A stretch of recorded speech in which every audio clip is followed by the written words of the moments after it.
जो remaining 4 article हैं very much important, वो सारे इंडिपेंडेंट आर्टिकल हैं और बहुत इंपॉर्टेंट हैं। जिस तरह ये भी आर्टिकल 161 है, which is regarding the judge's power to put question or order of the production. The this article, students, I'm going to read out the contents of this article initially. Thereafter, I will present the interpretation of that article. This article says that the judge may, in order to discover or to obtain proper proof of relevant facts, ask any question he places in any form at any time of any witness or of the parties about any fact, relevant or irrelevant, and may order the production of any document or things, and neither the parties nor their agents shall be entitled to make any objection to any such question or order, nor without the leave of the court to cross examine any witness upon any answer given in reply to any such question. But there is a condition provided that the judgment must be based upon facts declared by this order to be relevant and duly proved. अच्छा, इसमें है कि जज किसी भी witness से या किसी भी पार्टी से discovery, in order to discovery the relevant facts, to ask any question any time, any stage, without taking any objection from any side. But there is a limitation कि these question will not mean that कि judge जो कोई relevant judgment दे दे. Judgment जो भी होगी वो must be on the based upon the relevant facts.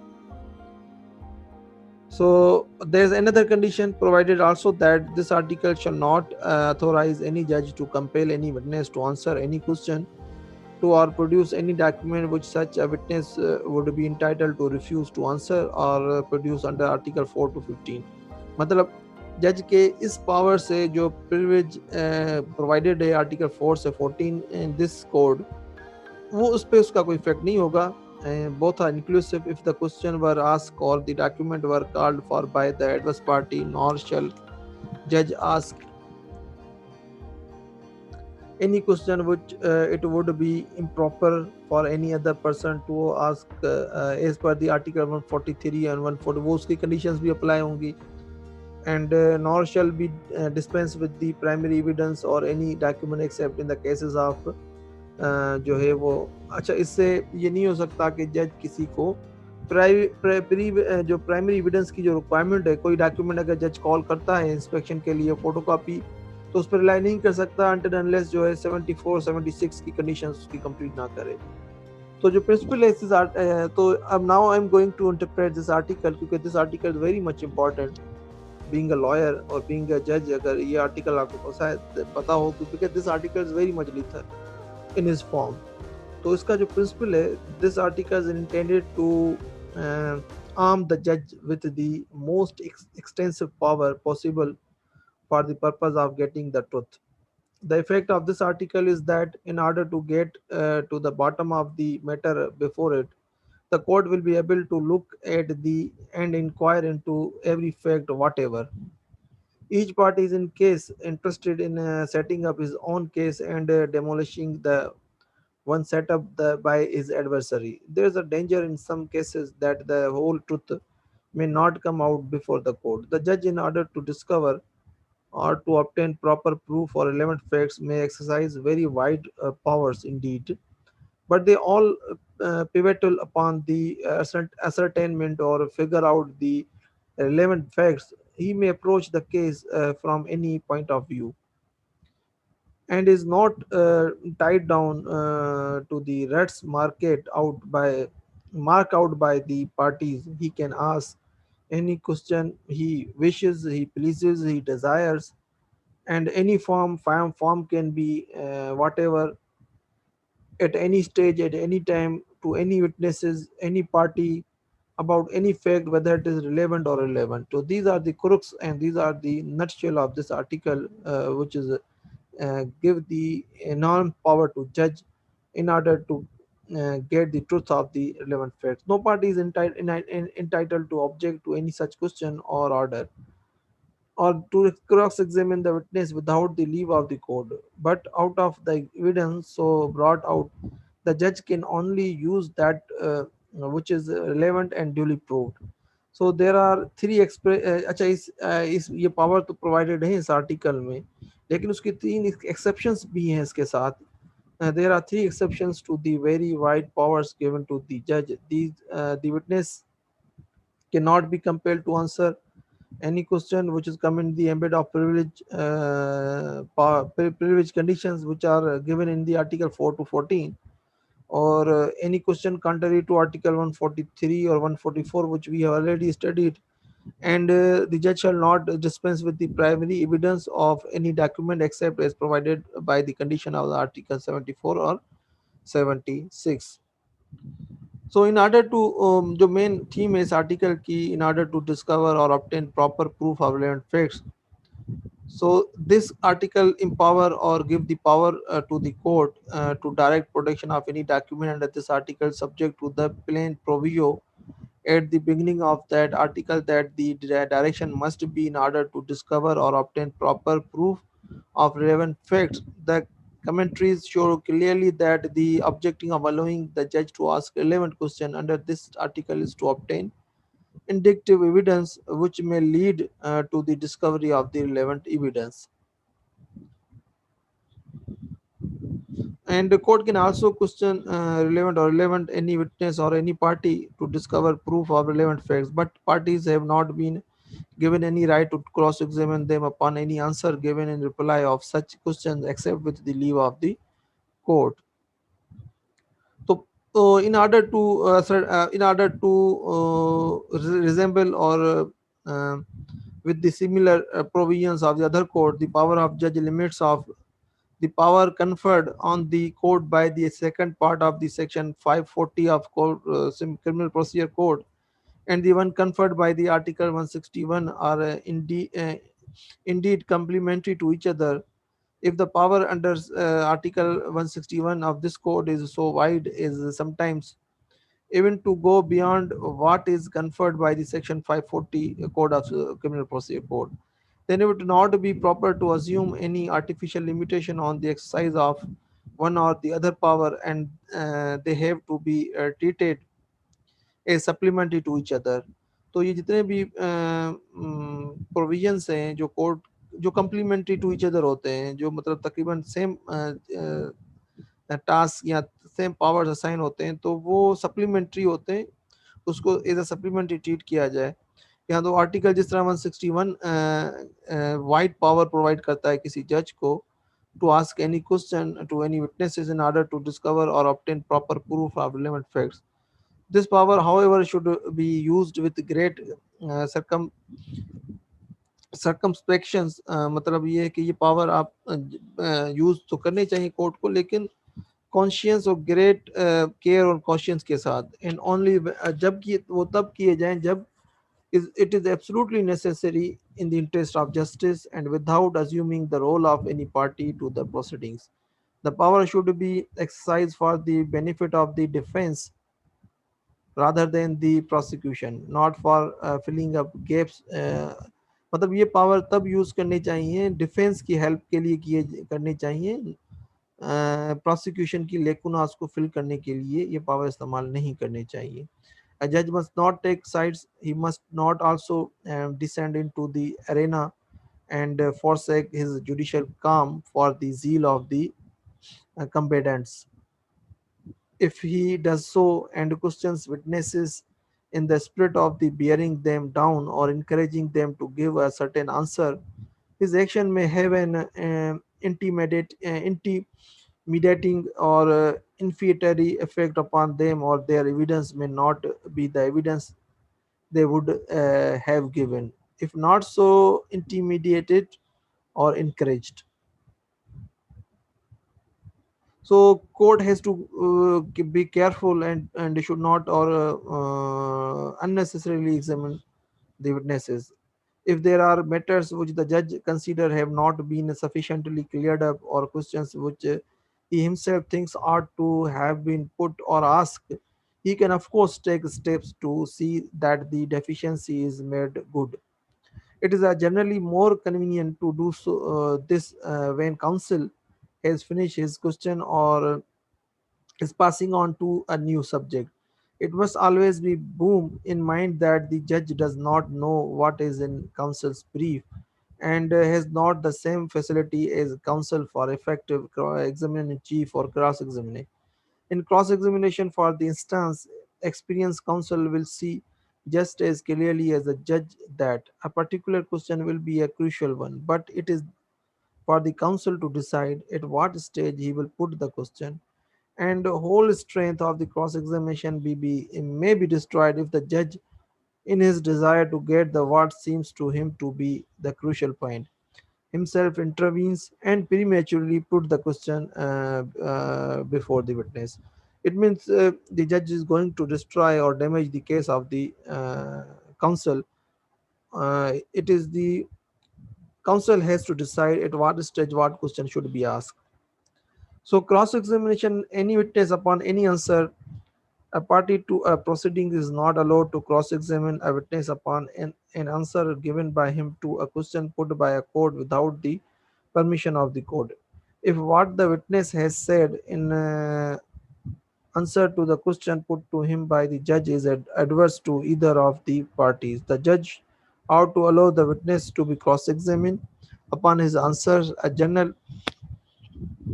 fishing cross examination ought not to be permitted. Court is empowered to put such question to an accused person as the court considers necessary at any stage of an inquiry or trial without the previously warning the accused. Court can question the accused generally on the case after the witnesses for the prosecution had been examined and before the accused is called for his defense. In the case of irregularity by the court is questioning the accused provisions of the 537 Criminal Procedure Code forbid the court to reverse or alter a finding recorded by the trial judge unless the irregularity in the mode of the trial complained of had in fact occasioned a failure of the justice. Where the accused had been called on for their defense, all the prosecution evidence had been concluded, and it was on the application of the accused himself that the witnesses were recalled to enable him to further cross examine them. And now no new incriminating fact had been brought against the accused as a result of such cross examination. Provision of the section 342 of the Criminal Procedure Code were not violated and no failure of justice was occasioned to the accused. There's a case I'm going to present before you in order to understand the case of Muhammad Azam versus Muhammad Iqbal, PLD 1984, Supreme Court, page number 95. It was held that the ultimately additional evidence, if supporting defense, would not be taken is not gone in aid of the justice. No distinction is made by law between the prosecution and defense in this regard.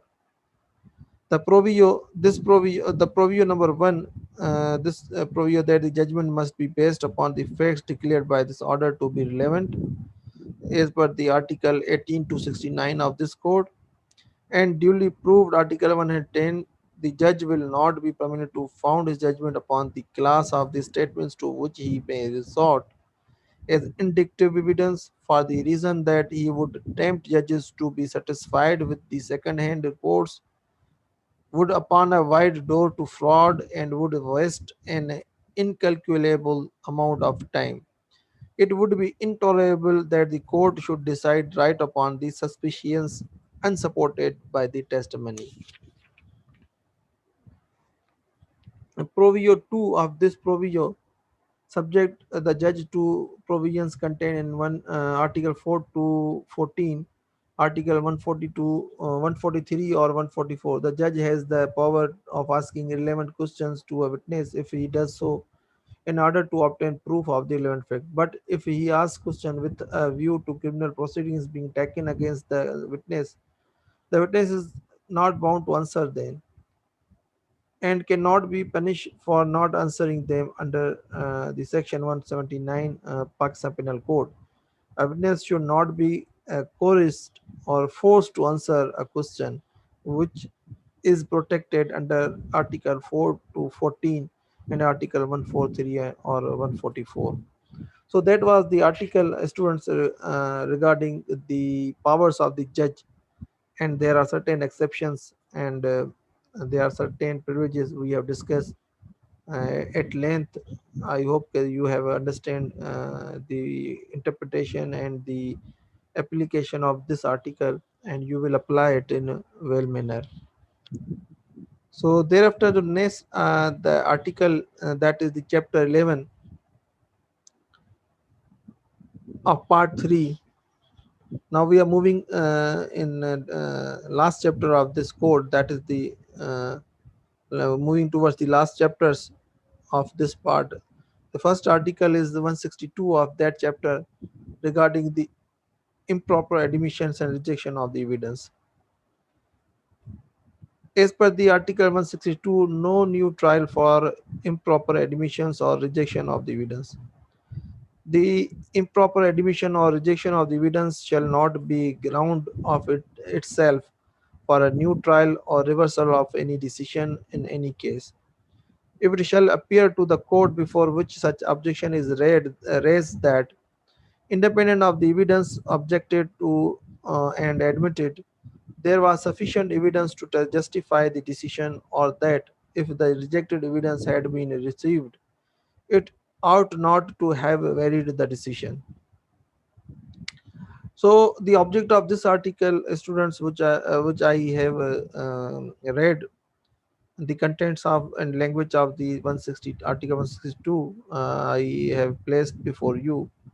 Now the object of this article is that the object of this article, the court of appeal or revision should not disturb a decision on the ground of the improper admission or rejection of the evidence, if in spite of such evidence there are sufficient material in the case to justify the decision.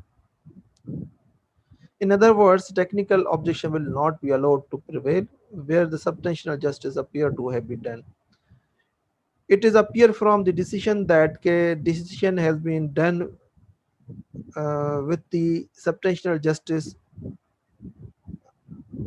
Thereafter, the technical objection will not be allowed to prevail. Decision cannot be reversed, but on that ground, court has ignored technical objections or technical things.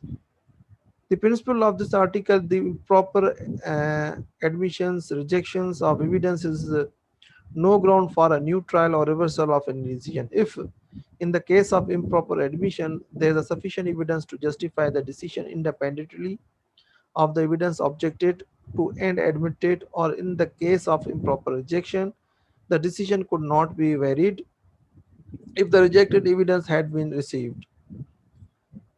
The provision of this article are made applicable by the clearest possible words to all judicial proceedings in or before any court. The article applies to civil cases and to criminal cases whether or not the trial has been had before a jury. Article 162 provides that if a court finds that a certain piece of evidence has been wrongly admitted, the decision need not to be reversed on that ground even in a second appeal, provided that the court holds that there's a sufficient evidence on the record to justify the finding. Therefore, if appellant court has to deal with a just case through a foolish, foolishly and wickedly attempted to be supported by the false evidence, such circumstances will not prejudice the judgment on the merits when the case is supported by the other independent evidence. Where the petitioner was not given an opportunity to cross examine witnesses appearing against him, and it was not shown that any prejudice was caused to him by that order of the court, the inquiry could not be said to be vitiated for the absence of the cross examination. In a criminal cases, also the legislature has provided a similar safeguard. No finding, sentence, or order passed by a court competent jurisdiction shall be reversed or altered on the appeal or revision on the account of any misdirection in any charge to a jury, unless such error, omission, irregularity, or misdirection has in fact occasioned a failure of the justice. There's a case In the support of this, in the case of Khuda Dad Khan and others versus Martial Law Administrator Zone, Punjab and others, PLD 1979, Lahore, page number 266. It was held that the non-summoning of the some defense witnesses was not likely to make any difference, and summoning of them not likely to vary decision already made by the military court. No prejudice and cause to the accused on that account. Improper admission and rejection of the evidence shall not be a ground for a new trial or reversal of any decision if independent of the evidence objected to there was sufficient evidence to justify the decision. Where independent of the evidence objected to there was a sufficient material to justify the decision, mere admission of such evidence would not affect the validity of the decision. So, in this article, students, it is necessary to show that the rejection of the evidence was likely to affect the decision of the case. If the appellant court is satisfied that even if evidence had been admitted, it ought not be have varied the decision, the rejection cannot be made a ground for the interfering with the decision. Okay, students. Next article, which is mentioned in chapter 12 of part 3 of this code. This article is a decision of the case on the basis of the oath. This is one of the very much important article. Article 163, acceptance or denial of the claim on oath. Sub-article 1 of this article, when the plaintiff takes oath in support of his claim, the court shall, on the application of the plaintiff, call upon the defendant to deny the claim on oath. Sub-article 2 of this article, the court may pass such orders as to cause and other matters as it may deem fit. Sub-article 3 of this article, nothing in this article applies to laws relating to the enforcement of the hudud or other criminal cases. The scope of this article is applicable in civil cases only. A plaintiff can take oath in support of his claim. The defendant then can take oath to deny the claim. In other words, once both the plaintiff and the defendant take oath, this article, student, is applicable to civil cases only. A plaintiff can take oath in support of his claim. The defendant then can take oath to deny the claim. In other words, once both the plaintiff and the defendant take oath, the whole process has to start from the um, clean state. The provision 163 of Qanun Shahadat does not provide for any penal consequences in the case of the refusal of the defendant to take oath at the demand of the plaintiff. The court would not be precluded from the recording of the evidence of a party in spite of the oath by both the parties or either of them. The court was thus justified in ignoring rift. The court was thus justified in ignoring refusal of the defendant to take oath at the um, behest of the plaintiff parties to adduce evidence in support of their respective states, where both the parties supported their claim on oath. Dismissal or decree of the suit is not contemplated under Article 163. The court may pass any order as it may think fit regarding the cost and case and other merits of the case. The court is not precluded from the recording of the evidence of the parties in spite of the oath by both parties or either of the parties where the trial court did not frame issue nor any evidence on behalf of the parties was recorded. The remand and students, the requirement of this article. When will be the requirement of this article? Article 163 of the Qanun-e-Shahadat falls in the chapter 12 with heading decision of the cases on the basis of the oath. It provides that once the plaintiff take oath in support of his claim and he exercises his option of administering oath to the defendant to deny his claim on oath, he will make an application to the court in his respect, which shall accordingly call upon the defendant to deny the plaintiff's claim on the oath. In class 2 of this article, it has been left to the discretion of the court to pass such orders as to cost and other matters as it may deems fit. Other matters shall also include the decision of the case on one way or the other. So, the effect of the acceptance or denial of the claim on oath, where the defendant had left the plaintiff oath uncontested, statement of the plaintiff would be liable to be considered as a strong evidence in support of the truth of his claim, which the defendant could have disapproved in the usual manner by means of the evidence. Taking oath on the Holy Quran, sanctity of the Holy Quran is such that it cannot be brought in oath or such like matters depending upon the convenience for whim of the party. The High Court, when seized of only bail matters, was not right to the procedure whereby one of the accused was permitted to take oath in a mosque with regard to guilt or innocence of himself and other accused persons. Approval of such procedure by the High Court would throw entire administration of the criminal justice into the disarray due to the prevalent moral standards. Such procedure was likely to prejudice the trial itself, which was to be held by the court subordinate to the High Court. So these findings has been held in the case law PLD 1990 Supreme Court page number 83. The decision on the basis of the oath, the appellant called upon to respondent to deny the appellant's claim on oath.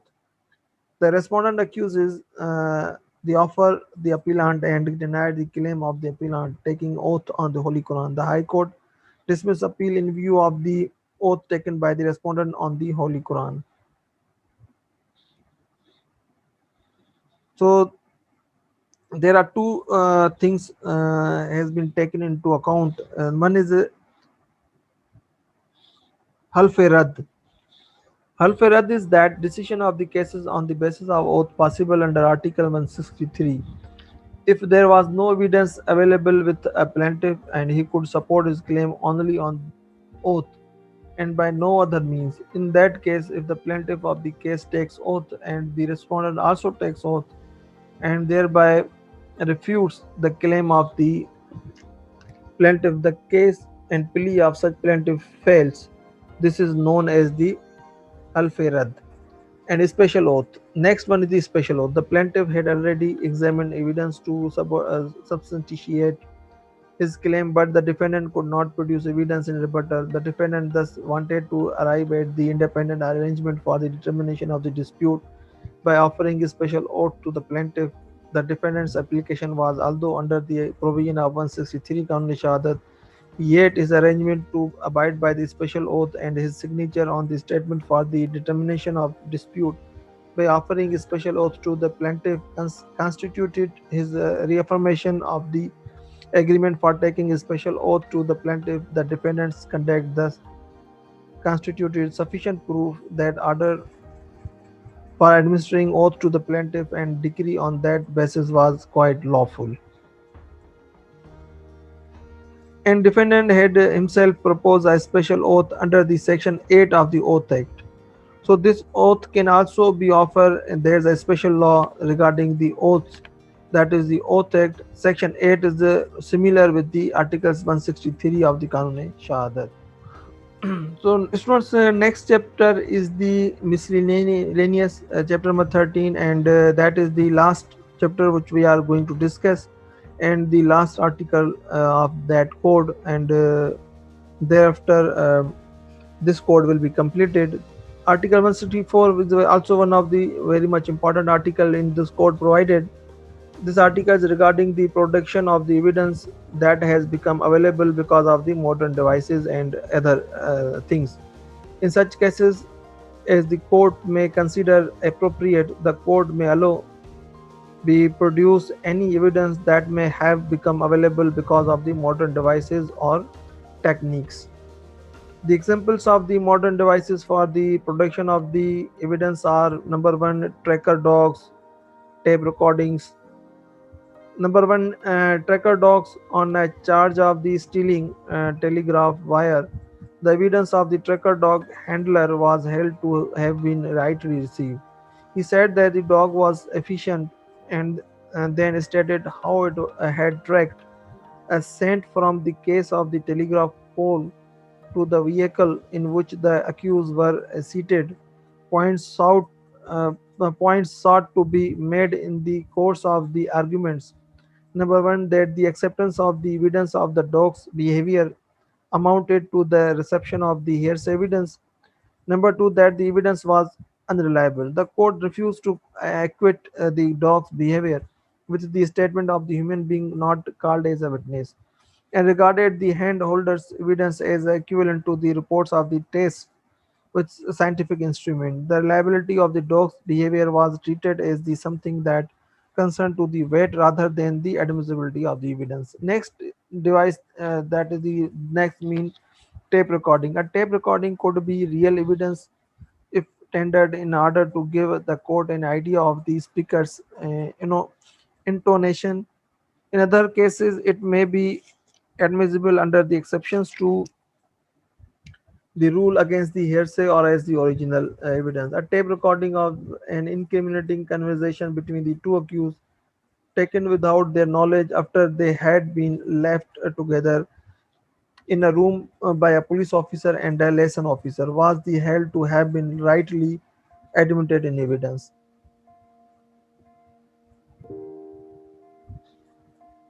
So audio cassettes, video cassettes, these are the modern devices, and any other like a USB, like WhatsApp messages, social media posts, and other any other digital form of the transaction or form of the things which can be conceived or perceived, and photo or the all photographs of the documents which can be taken as evidence in the article 164, and the scope of this provision of the Kanun Shahadat are applicable to the proceedings under the criminal law ordinance 1968, and provision of the section 3(2) of the criminal law special ordinance shall have no effect on the applicability of the provision of the Kanun Shahadat to the proceedings under ordinance. According to this article, the provision of the Kanun Shahadat shall apply to the all judicial proceedings